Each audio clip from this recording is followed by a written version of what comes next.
The iPhone 14. Some have called this the iPhone 13s.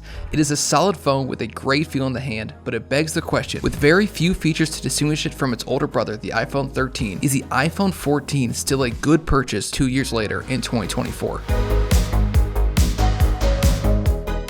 So this is the iPhone 14, and the question for this video is basically, should you buy it in 2024? This is one of the more difficult videos for me to make. I'm gonna go through everything, but this is not definitely a guaranteed yes. The only way it's a guaranteed yes is if you wanna buy a phone through Apple brand new.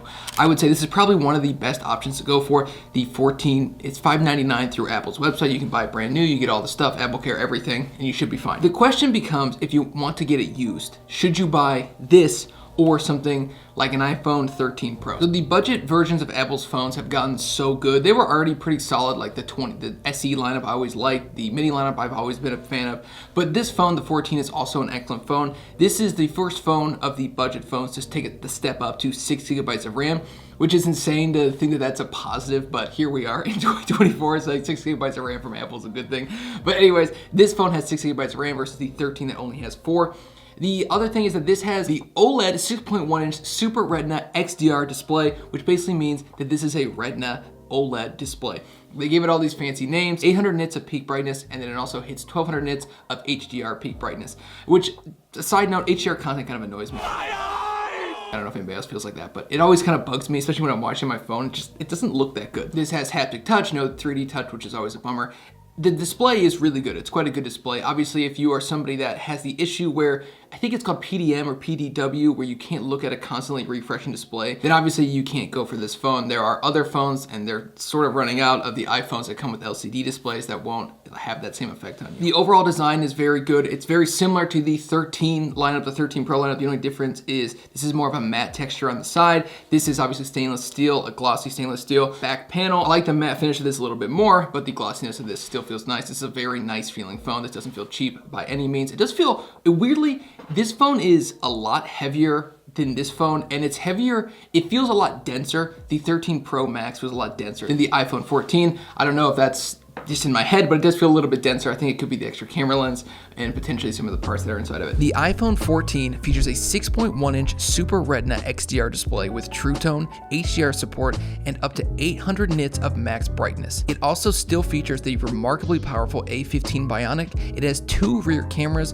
both 12 megapixels, with one of them labeled 1X, which is a 26mm equivalent, and a 0.5X being a 13mm equivalent. It also has support for video recording at 4K 60 frames per second, Face ID, and in my experience so far, it easily surpasses 1 day of battery life, especially for a light phone user, around 1 to 2 hours. The question we need to ask ourselves though is twofold. First, do we want a brand new device, and do we want that device from Apple? If so, this is the best option in my opinion. If not, the second question we need to ask ourselves is, should we not just buy the older iPhone 13 Pro, a phone with more features and an identical price point as the 14? Given all that, should you buy it? I think this phone it's not an impossible phone for me to suggest. I've been using it and I really like this phone. I like the size of it a lot more than the Pro Max. It's much more comfortable in my hands because I have really small hands. This phone also doesn't feature USB-C or the action button. I know a lot of people like USB-C. I have lived without USB-C for the better part of 10 years and I've never really had a problem with it.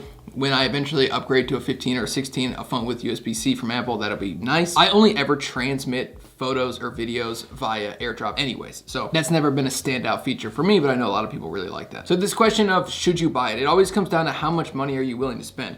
This phone, brand new from Apple, $600. It's a fine buy, brand new. I wouldn't buy it brand new because it's an older phone. You could buy it used. You can buy them for like $400, $450. I'll have links down below. They are affiliate links. They do have the channel. And that price, it's a good price.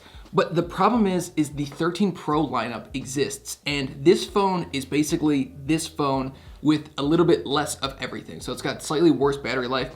It's got one less camera. It's not quite as nice. It doesn't have the ProMotion display. It's a worse version of the 13 Pro lineup. So it begs the question, with the 13 Pro lineup being the same exact cost as this phone right here, is 1 extra year of iOS updates worth it for you versus a better display and an overall better phone on the 13 Pro?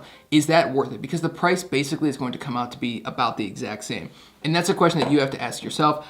I think that If you are somebody that is a light phone user like myself, you take photos, videos, basic photos, videos, this is a great option. But if you're a little bit of a more heavy phone user, I would probably lean towards the 13 Pro lineup just because you're gonna have a better experience if you buy a 13 Pro or 13 Pro Max versus this phone. Again, they're still remarkable phones. It's hard for me to say, oh, don't buy this, it's a bad phone, because it's not. I've loved using this phone, it's amazing. I mean, every phone I test out is like incredible within the last 5 years, 6 years even. So much of these questions come down to money and how much we're willing to spend versus how much we're getting for what we spend. This is why I almost never suggest to buy a brand new phone. That is the worst price performance. That's the most you will ever spend for that phone. Just 1 year, the iPhone 15 Pro renewed on Amazon has already dropped $300.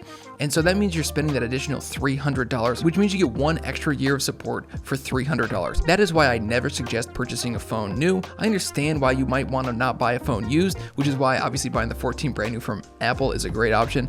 But this is why I would probably still lean to buying this phone used, just because you can save that additional $150 or $200 versus buying a new from Apple. If I'm spending $400 to $450, I'm probably leaning the 13 Pro. I also take a lot of photos and videos. I like the ProMotion display, but if that's not something you desperately want or desperately need, then go for the 14 and get that 1 extra year of iOS update. So thank you for watching. This has been Scott with Techno Eclipse, and I will see you in the next one. Peace out.